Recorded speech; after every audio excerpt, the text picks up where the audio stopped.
caring for someone you love, it's not a burden on you. In a suburban neighborhood, a young South Asian woman jogs down a street lined with houses. Her long dark hair is pulled back, and she wears a gray zip-up hoodie.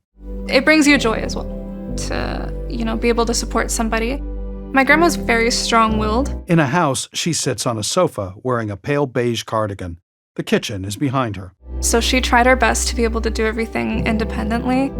It was just that over the years after she moved here, she had gotten older, and also in some areas she became weaker and she couldn't move around as much. In a bedroom, her grandmother, a South Asian woman with gray hair pulled back into a bun, grips onto a cane by her bed. Her granddaughter stands watching her. Things that she used to be able to do for herself alone became things that she needed help with. Because I have such a close relationship with my grandmother. The granddaughter and grandmother sit on the bed. They laugh after an exchange of words. My career goals were sort of oriented in that way. At work, we deal with a lot of things regarding older adults and chronic disease and management for their chronic diseases. And at home, we've been through a lot of those same things. With her comorbidities, with her chronic disease, she has atrial fibrillation, she has hypertension, so she'll get tired more easily, out of breath, those kinds of things. The grandmother sits in a wheelchair while her granddaughter combs and braids her hair. There are risks of heart failure. She also has arthritis and the 2 shoulder injuries. All of these things make each other complicated. My grandmother also suffered a stroke. It impacted a lot of her mobility.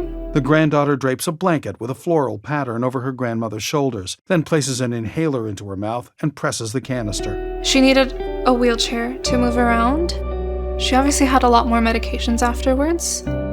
It's hard for one person to essentially take care of all of these responsibilities. Things like picking up prescriptions, making appointments. There was physiotherapists. At a desk by a window, the granddaughter opens a laptop and looks over a spreadsheet. Visits from the speech-language pathologist. We got PSW support.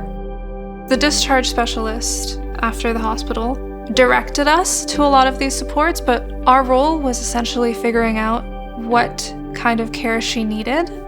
When I learned the term early palliative care, I was able to separate it sort of from the definition that I had before, which was just end of life.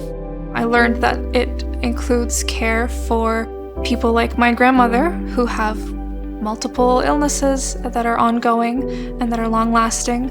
That sort of connected those dots for me, that it was not necessarily just about caring for a person at the end of their life, but improving their health and their quality of life.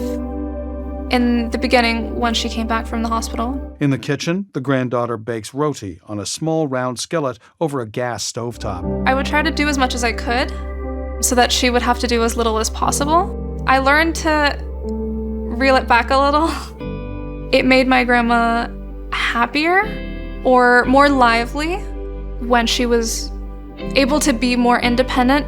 She places the roti into a bowl and cuts it into pieces with a fork.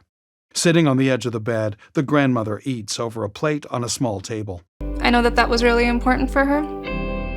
I'm really grateful to have my friends in my life. I'm able to be vulnerable with them, I'm able to be open with them, and that's, in general, just a really great stress reliever and like a source of joy.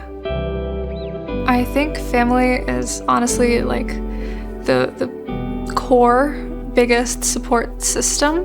They're able to be there for me whenever I need it. When you're able to bounce responsibilities off of each other, nobody has to necessarily be overwhelmed with anything. It works much better as a team. When you have that love around you, it makes everything a lot brighter. Text on screen. See how a palliative approach to care can improve quality of life. Canada.ca/palliative-care. Logo for the Government of Canada.